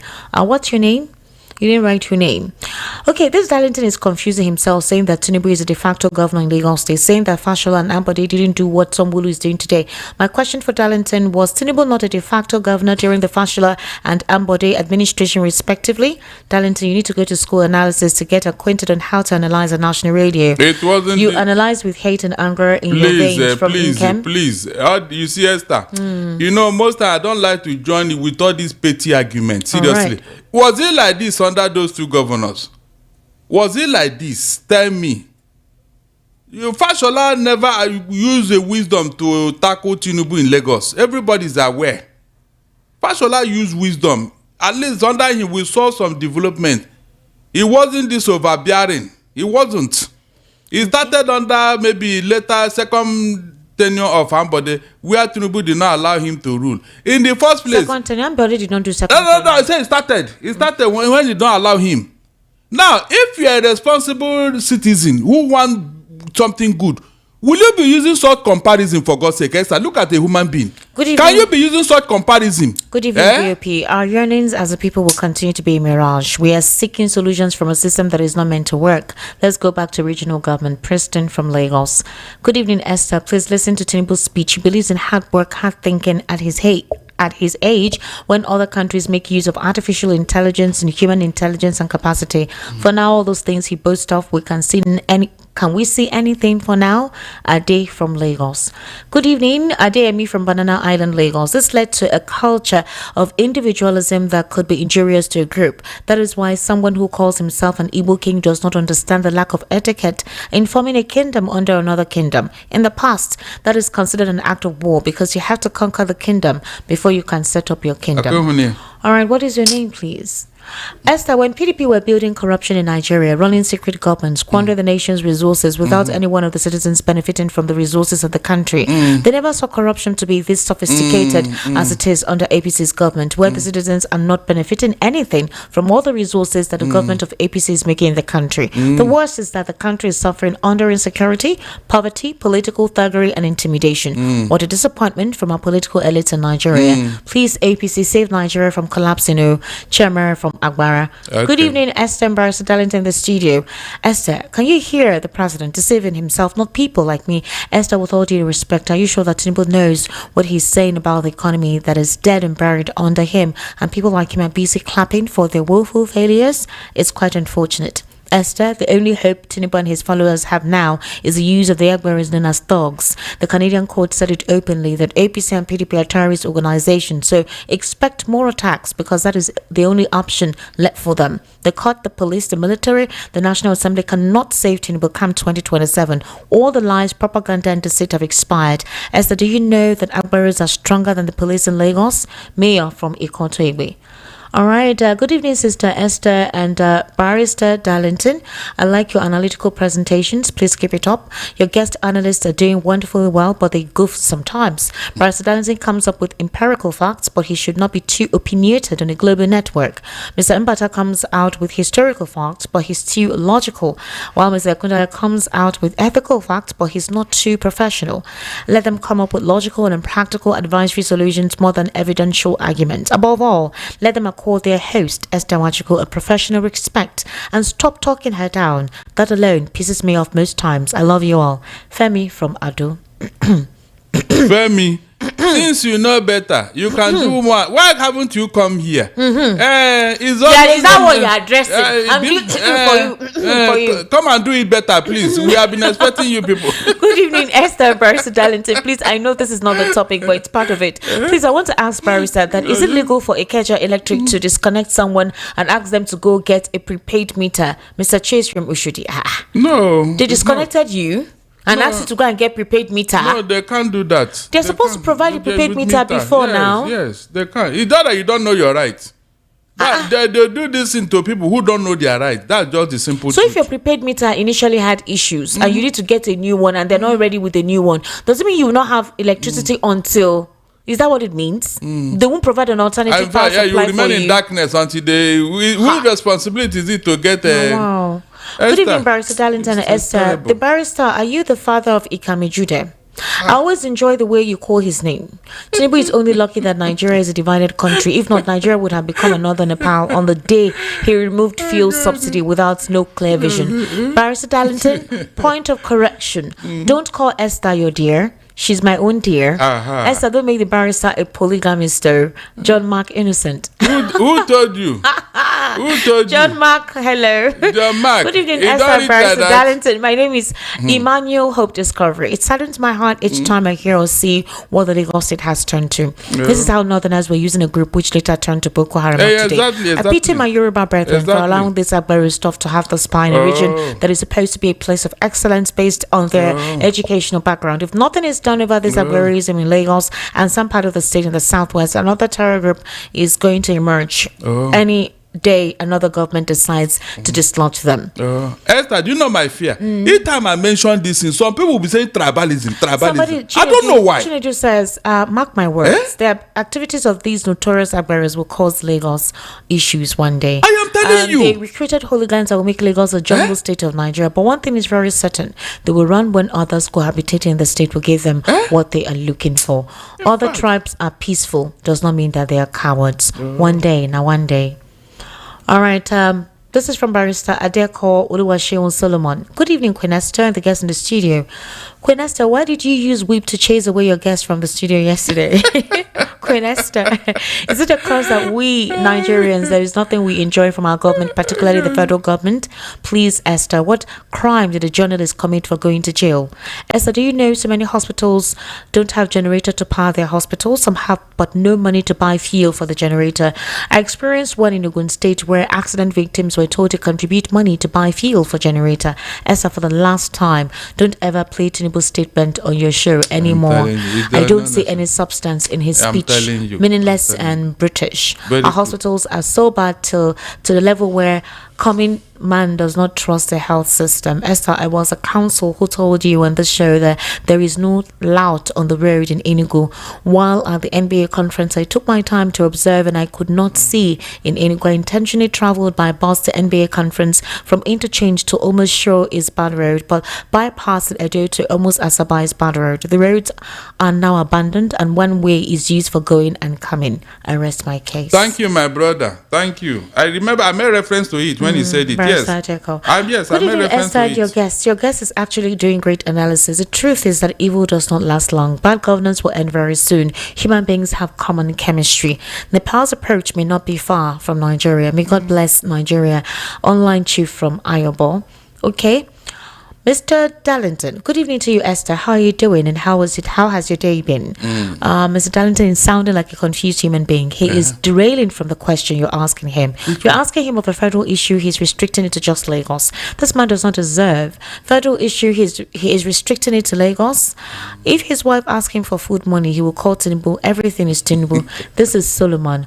Mr. Darlington, stop interpreting things you don't know. You are looking for popularity, no one will give it to you. You are not what the response is. And your statements are always inciting, not what's expected of an elderly person and your barrister. Good. Have you finished? Esther, did I not tell you that you look at the source of a problem? Not the problem is there, because every problem started from a source. Like this Agbero now that we are talking about. Did I not tell you that if you allow it, it's going to spread? And I make reference to what happened in Abuja that we never heard of. That an Agbero was chasing a man and the woman to their death. Yeah. Yes. Hello, good evening. When did that all those ones start in Abuja? Hello, good evening. How are you? Good evening. Good evening, ma. Because they are calling from Ago. All right, ma. Welcome. I want to tell you that I'm enjoying you people. God will bless people. Mr. Danity, continue to give them what don't mind that they don't like the truth. But the truth will set you free in Jesus' name. So, you know, God break it down hard, Jesus. All right, bye-bye. Which one be water? There's nothing I will not hear here. Nigerians, you don't like peace. You like war. Hello, good evening. How are you? Good evening. Good evening, sir. Good evening, brother. One, some of them even came one that said, I'm not a Nigerian. My name is Obinna from Obinna from Ikotu. Ejibo. All right, Mr. Obinna, please go ahead. If I look Nigeria this side, I cannot understand. I look Nigeria the other side, I cannot understand. Nigerian person, I don't know if it is a Nigerian person like money most. We collect money to uphold illegality. It's money. This Tinubu they are talking about. If Tinubu come across any one of us now, everybody will change them out. Because Tinubu knows the trick of Nigeria, what Nigeria needs. He will steal your money, take the money to buy you. Then you will believe in him. You cannot win a case in the court without the highest bidder. Go to police station. The police will turn case upside down when you give him money. Money is our problem. I don't know. Nigerian person like money most. We will collect money and they agree that what is black is red, and they agree that what is red is black. That is the problem of this country. All right. That is problem. Thank you. Hello. Oga, please turn off your system if you're listening to us via YouTube. Hello? Okay. This person is actually... Maybe they're arguing there. I don't know where he is. He's calling on WhatsApp. All right. Hello, good evening. How are you? Good evening. Hello? Hello, good evening. Welcome. What's your name, please? Hello, good evening. My name is Shini, calling from the Kotebe. All right, sir. Please go ahead. Good evening, Ballet. Well done, my brother. I keep saying, do you know what's killing this country, Nigeria now? I keep saying, it's tribalism. If every one of us can join hands together and sweep those people up, Nigeria will be better. They have what they call house phone. They don't even care. Where is Abacha today? Abacha said that he will be the last place of Nigeria. Where is he today? We need to fold our hand. Let us sweep them up. So Nigeria will be better. Nigeria has my own contribution. All right, thank you very much for actually calling. Good evening, Barrister Darlington, Esther, VP family. Why is it that our African political leaders like to hide their health issues and others? Is it because they're not always sincere with human sympathy in leadership and see many citizens that criticize them as enemies, so they can't allow their enemies to actually know their state of health? Quite unfortunate. Eddie from Agege says, good evening, Madam Esther and Barrister Darlington. If actually Wike is sick, why can't he be treated in any of the hospitals in Nigeria? You can see the state of decay in this country. In Lagos, Agbero will soon form a political party, register it, and contest elections. All right. Good evening to you, Esther and Barrister Darlington. What I have to say is that Tinubu did not come to save Nigeria. He came to complete his lifetime ambition. That's why he's borrowing money up and down without doing anything like Buhari did. Who will pay this money after his tenure? Dominic Noram. Good evening, Esther. Please tell the person asking when Barrister Darlington was called to bar for him to be given a job that the law profession doesn't beg or advertise to be given jobs. And this is from Ken. Thank you, all right. my brother. Good day, VP. He doesn't have any. This is not the first time that man, I don't know. Maybe. Good day, VOP. Please, they sent him a message. In view of the constant inefficiencies in the INEC officials, can the government stop installing professors as chairman? They should use credible, competent, obedient, and uncompromising lawyers to be chairman of this organization as a learned person who knows the law and can confront legally loopholes in our statute and constitution. For instance, a good and experienced person could have been able to, and without delay, take decisions on court judgments brought to its notice, like the cases in Labour Party, Rivers State Tussle, defend it without waiting for government's intervention, since the organization is known as independent. Yes, one may ask, what of the judiciary arm of government that seems corrupt and consistently inconsistent with judgment, inconsistent with judgment, rulings of cases of similar ingredient issues? My response is simply that the upper hierarchy of the judiciary was held down by the then government of late Buhari when it sent military law enforcement agencies to jump through the fences of some of their fearless, upright judges who refused to bend and bow to government, who was in control of both the police, military, and funds to arrest, molest, and intimidate them, and the bar associations and the public failed woefully to condemn the act. Hence, the other judges became afraid and now decided to compromise to be saved and not be ridiculed. Interesting. Good evening, Esther and Barrister Darlington. I agree to you. As for Wike, even when he was a governor in Rivers State, once he commissions any project, he wants to receive all the glory instead of him to acknowledge God first and give glory to God. A day from Lagos. Good evening, Esther and Barrister. Custom raises above 20 billion naira every day from Apapa Port. That revenues as a result of Igbo exporting and importing. Why you, the Westerners, attacking your assets? It is time to stop ethnic bigotry and divisions in Lagos because the negative impact will consume everybody. Wike should know that consuming too much of substances at age 50 is dangerous to health. Chike from Akpakpa. All right, good evening, VOP. Nigeria will collapse after President Tinubu's dictatorship because Nigeria is in the hands of tax collector. President Tinubu is a tax collector, tax officer. No amount that is enough for any tax collector. Last Chikwendo from Oshodi. Nigeria will not collapse in Jesus' name. Oga Darlington, please don't kill us with laughter with the minister's voice. Anthony from Lagos. Good evening. Esther and Darlington, good evening. I don't know why APC are imposing an old man like the president to Nigerians. Does it mean that we must be rude by old men that are supposed to be playing with their grandchildren in the house in this modern age? May God have mercy on us. Adako from Igondo. Good evening, Oga Darlington. Good evening to you too. And Esther. Beautiful Nubia said in his song, it is money we know. We do not look at capacity. It's face we look. We do not look at competence. That is why Agbaris rule over ignorant men. You saw the interview of Rhodes Vival and what he did on Arise television on Saturday.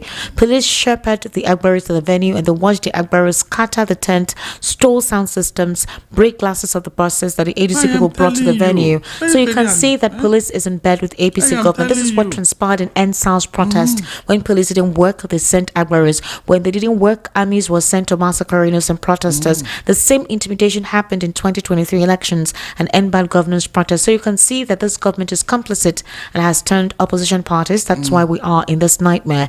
It's a shame the worst of us is ruling the best of us. Truly, there was a country. Lakon from Lagos. And Esther. Good evening, Esther. Barrister Darlington. Barrister, just hold on, okay?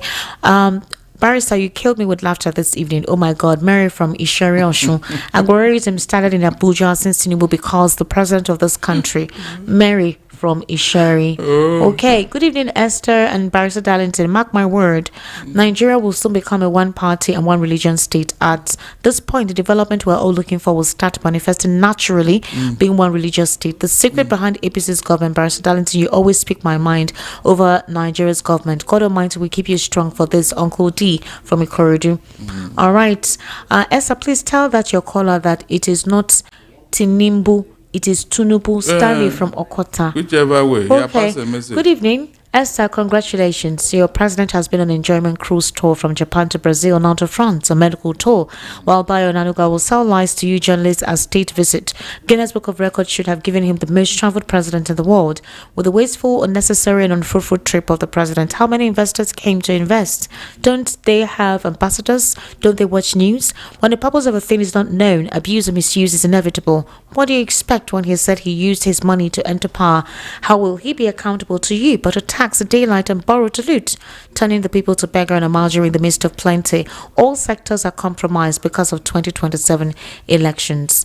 Okay, good evening, Barrister and Esther. Solomon Asika from Mushi. Barrister Darlington, do you know that this Agbaris of a thing was exported from Lagos to other states like Abia, Anambra, and Imo states because they are called the same Agbaris in these states? Oh. Wow, Solomon, interesting. I said it. I told you. Esther, good evening, Esther, and my AMB Barrister Darlington. Esther, hope you see what's going on in Nepal. President Tinubu should stop lying to us. Nigerians are not fools, and they know all their antics, lies, and propaganda. I pray we don't go the way Nepal's situation is. I'm very scared now because Nigerians may take things into their hands if things don't get better for people of Nigeria, especially insecurity all over the nation. Michael, also known as Ebanja from Mushi. Michael, I doubt it will happen in Nigeria. Trust me, I doubt. If there is no one voice, nothing like that will happen. So it won't happen. Nigerians know how to modify to the situation they're going through. Hello, good evening. How are you?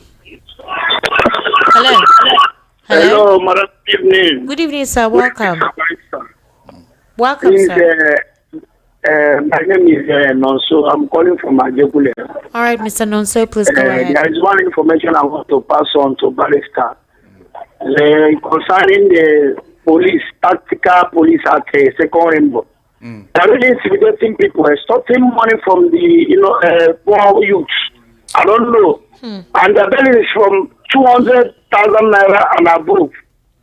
just for no reason. I witnessed it with my eyes. So that is my own information I want to give out. I think government is working with them. I don't really know.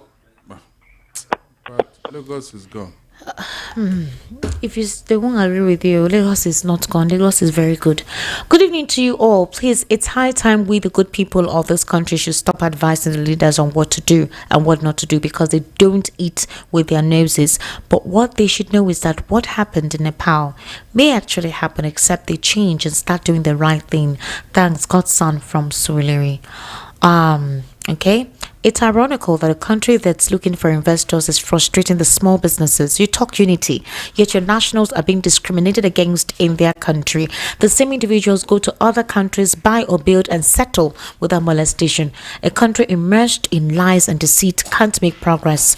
Madwagu from British Virgin Islands. Good evening to you, Esther.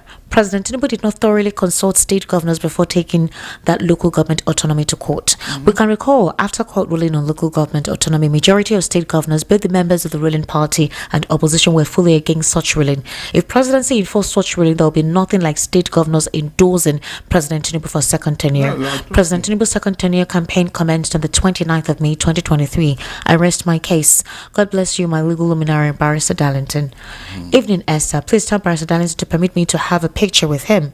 I tap from his intelligence. Can't wait to meet him one-on-one. On Nigeria issue, except when we're ready. Right now we're not. We're still sleeping. Nice night. Good evening, Esther. God bless you, Barrister. Esther, please and please make sure you read my message today.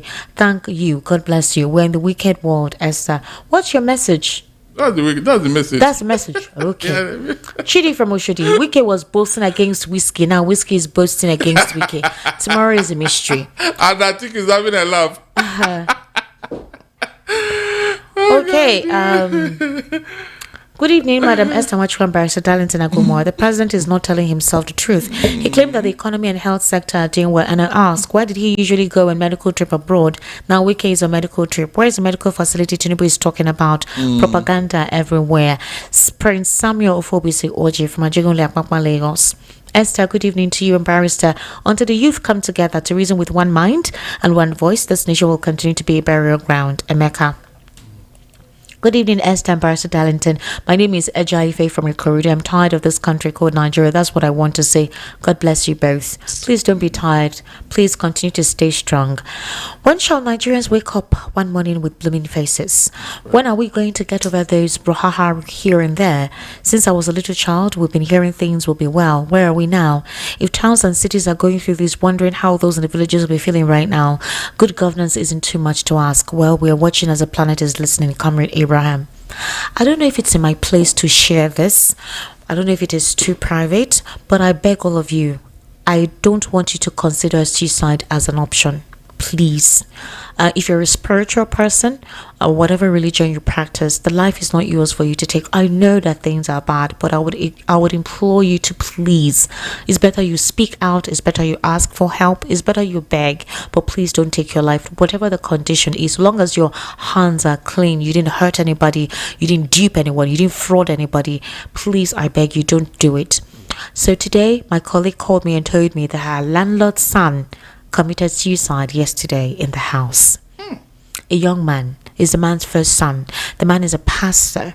The landlord stays in that residence. His first son committed suicide in the house, in a compound that everyone was. Nobody knew. Things are really dire. Depression is setting in. People are tired. People are hungry. Situation is so bad. But I beg you, I'm really begging you, do not consider suicide as the last or the only route that you consider. Okay?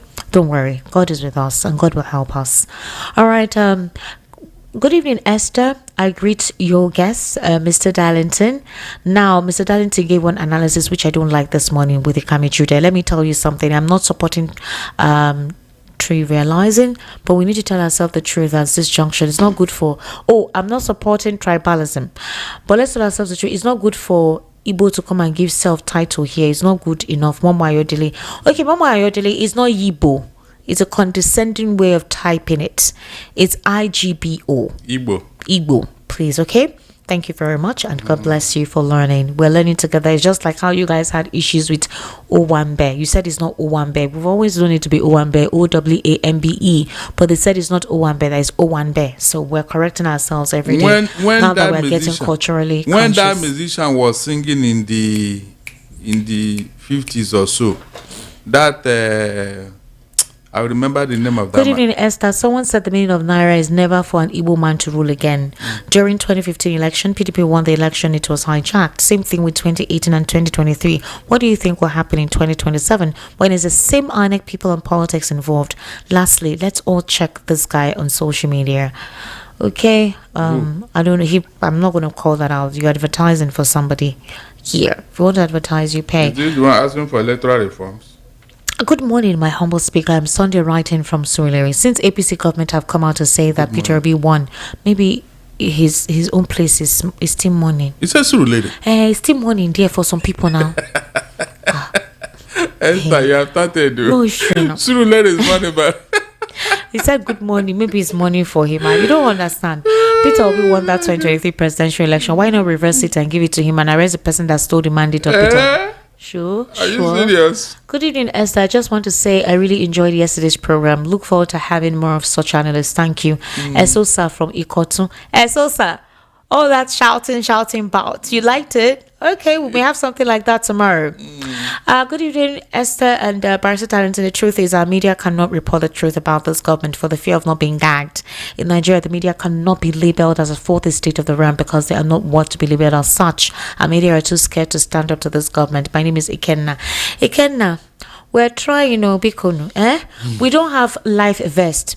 We don't have another guarantor to life or guarantee to life. We sure can do what we can do. So please don't yab us. We're trying. Even now, Seth, we're also trying. Good evening, VOP. Barrister Darlington, you too much. I respect you. Esther, it's time you leave VOP and journalism and go to Ojo Elegba to join draft players. Those old men where they play draft for street and be arguing with them because they argue very well like you. Andy from Surulere.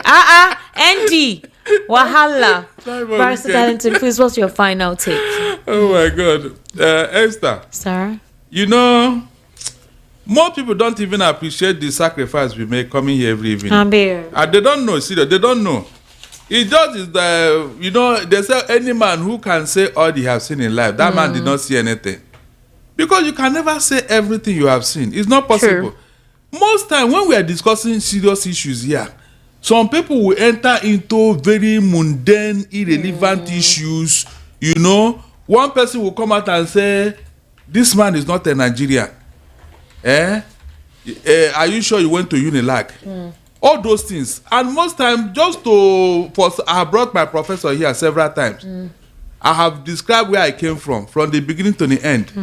So all those issues, Esther, is it relevant? But they will say, what I'm saying in essence is that we should focus on the real thing.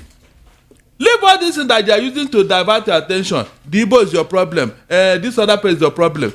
Meanwhile, your real problem, you know what they are doing to you, but you don't want to accept it.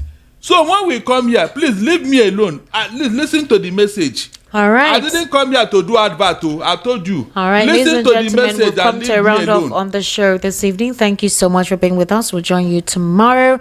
We currently have other programs coming up. Do kindly stay with us right here on Voice of the People 90.3 FM, where we'll continue to update you on issues happening in the